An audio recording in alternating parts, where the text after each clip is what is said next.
Para mais conteúdos como este, faça a sua doação no pixborborema@gmail.com ou no QR Code que está aqui na tela. Ajude o Instituto Borborema a continuar a produzir conteúdos gratuitos no YouTube.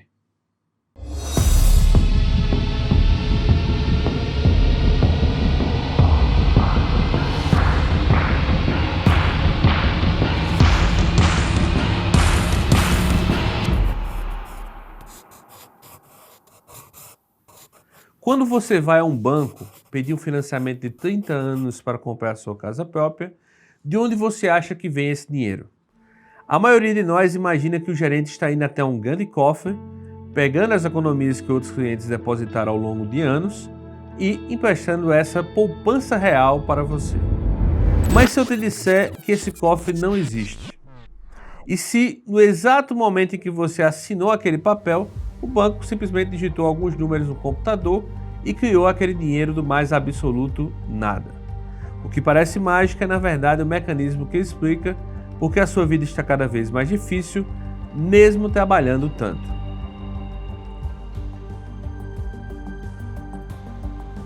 Nós vivemos sob uma promessa que nunca se cumpriu. A promessa de que o avanço da tecnologia, dos computadores e da automação faria o trabalho pesado por nós. Na teoria, nós deveríamos estar trabalhando menos horas por dia, com mais tempo livre para a família, para o estudo, para a vida interior ou para qualquer outra coisa que fosse do nosso interesse. Mas a realidade que você enxerga da janela da sua casa é exatamente o oposto.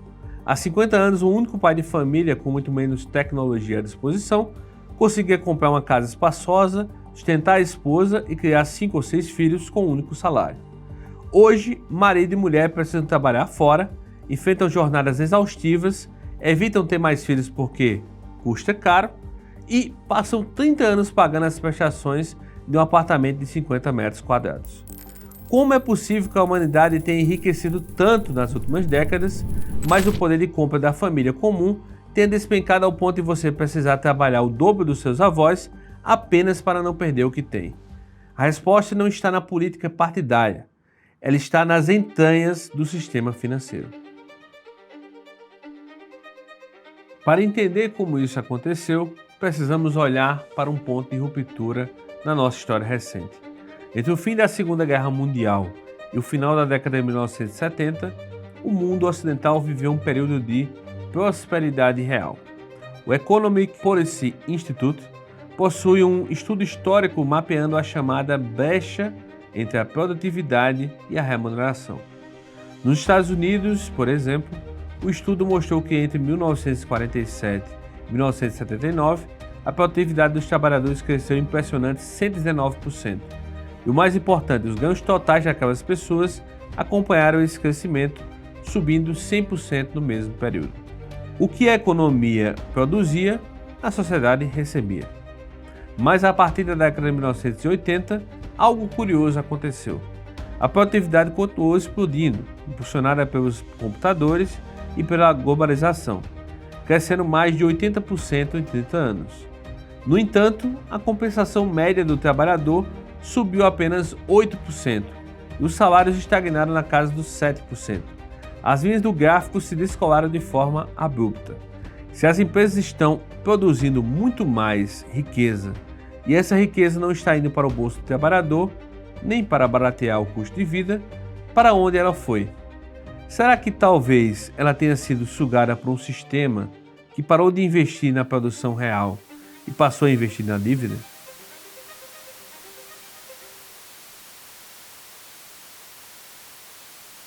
A partir dos anos 80, as leis que regulavam os bancos no mundo inteiro começaram a cair, concedendo ao sistema financeiro a liberdade de fazer basicamente tudo o que quisesse. E o que o banco faz de melhor é criar dinheiro do nada. Quando você pega um empréstimo, o banco não tira o dinheiro da conta de outro cliente. Pelo sistema de reserva fracionária, ele tem o poder, concedido pelo Estado, de digitar um valor na sua conta e conjurar aquele dinheiro para a existência. Todo novo depósito bancário circulando na economia nasce de uma dívida.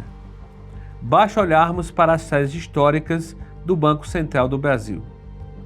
Em 1995, logo após o Plano Real, o estoque total de dinheiro do país, o chamado agregado M2, que inclui papel moeda e depósitos bancários, era de cerca de 140 bilhões de reais. 25 anos depois, em 2020, esse volume já batia a marca absurda de 4 trilhões de reais. Isso é um aumento de quase 2.700% no estoque de dinheiro, enquanto nesse mesmo período, segundo o IBGE, a população cresceu apenas 36%. A quantidade de dinheiro multiplicou dezenas de vezes mais rápido do que o número de pessoas ou a riqueza real do país. Mas esse dinheiro recém-criado não foi para a economia real. Para entender como essa mágica destrói o seu futuro, precisamos ver onde os bancos injetam esse dinheiro infinito. Lord Adair Turner, ex-chefe de autoridade de serviços financeiros do Reino Unido, sacudiu o mundo econômico ao revelar um dado perturbador. Nas economias modernas, a esmagadora maioria do crédito criado pelos bancos, chegando a 70% ou 80%, não vai para novas empresas ou inovações tecnológicas. Ele vai direto para o setor imobiliário. E a ironia é que esse dinheiro não é destinado a construir novas casas, mas em sua maioria para financiar e especular com imóveis que já existem. Isso não produz riqueza nenhuma, apenas injeta um volume oceânico de dinheiro competindo pelas mesmas propriedades. Pense na lógica. O banco te oferece um financiamento de 30 anos com parcelas que cabem no seu bolso. Parece um excelente negócio, certo? Mas como o banco faz isso com todo mundo, ao mesmo tempo, milhões de pessoas passam a ter crédito ilusório infinito. O resultado não é que mais pessoas conseguem comprar moradias. É que o apartamento que custava 200 mil passa a custar rapidamente 500, 600, 800 mil reais. O espaço físico é exatamente o mesmo. O tijolo é o mesmo, a casa não ficou melhor. A única coisa que mudou foi o volume de dívida injetado no mercado para prender você num contrato de juros de longo prazo. E aqui o problema se torna ainda mais sombrio. Os defensores desse sistema costumam dizer: mas o crédito imobiliário, mesmo encarecendo os imóveis, ainda permite que o cidadão comum compre a sua propriedade. A realidade dos dados mostra o inverso. Quem realmente ganha com essa inflação são os megafundos de investimento globais. Tome como exemplo o fenômeno recente da BlackRock e de outros gigantes de Wall Street. Com acesso a bilhões de dólares em crédito com juros quase zerados, esses fundos começam a comprar bairros inteiros de casas em subúrbios americanos. Eles chegam a pagar um ágio de 30% a 40% acima do valor de mercado, expulsando o jovem casal que tentava comprar a sua primeira casa. Como um cidadão comum conseguiria competir com a impressora de dinheiro de um mega fundo? E se o objetivo final dessas corporações não for o de vender as casas, mas transformar a classe média inteira em inquilinos perpétuos? É uma expropriação massiva e ilegalizada. E se o sequestro da moradia não fosse suficiente, eles aplicaram a exata mesma engenharia para hipotecar o intelecto da juventude. Olhe para a trágica crise da dívida estudantil nos Estados Unidos. O sistema vende a ideia de que abrir linhas de crédito estudantil democratizaria o acesso às universidades e geraria riqueza. Mas os dados do College Board americano mostram a armadilha. Quando o governo garantiu que qualquer jovem de 18 anos teria dezenas de milhares de dólares criados pelos bancos para pagar a faculdade, as universidades perceberam que podiam inflacionar suas anuidades de forma astronômica. O ensino não melhorou, mas a anuidade explodiu. E como o jovem estudante não tem casas ou terras para dar como garantia, ele entrega a única coisa que lhe resta: o seu corpo e o seu trabalho futuro. Antes mesmo de receber o primeiro salário, ele já se tornou um servo do sistema financeiro, forçado a trabalhar décadas apenas para pagar juros por um diploma que muitas vezes nem sequer lhe garante um emprego.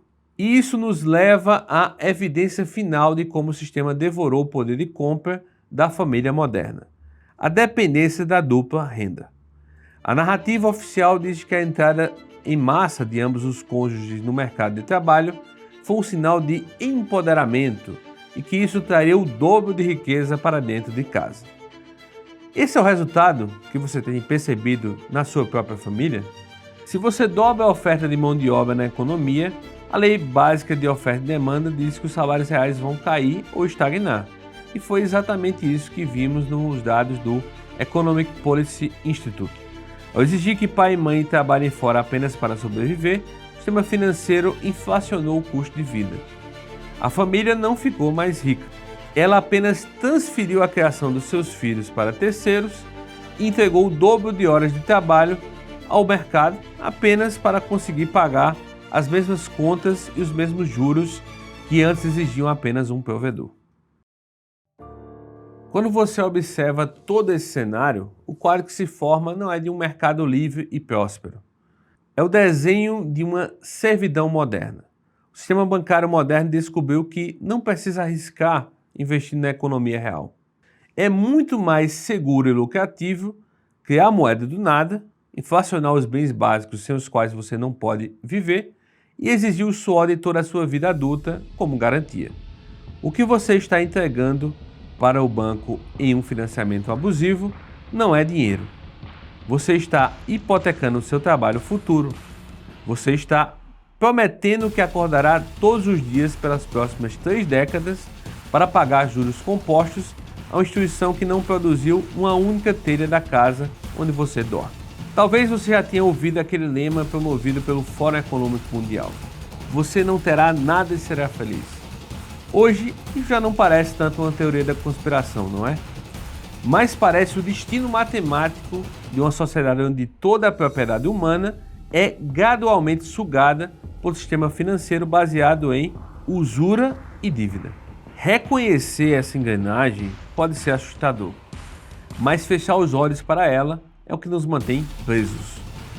A verdadeira independência de uma família moderna começa quando ela entende as forças que operam contra a sua estabilidade. O resgate da propriedade familiar, do bem de raiz, exige, antes de tudo, o resgate da nossa inteligência para não cairmos nas armadilhas do dinheiro fácil e da especulação. Nos vemos no próximo vídeo. Até logo!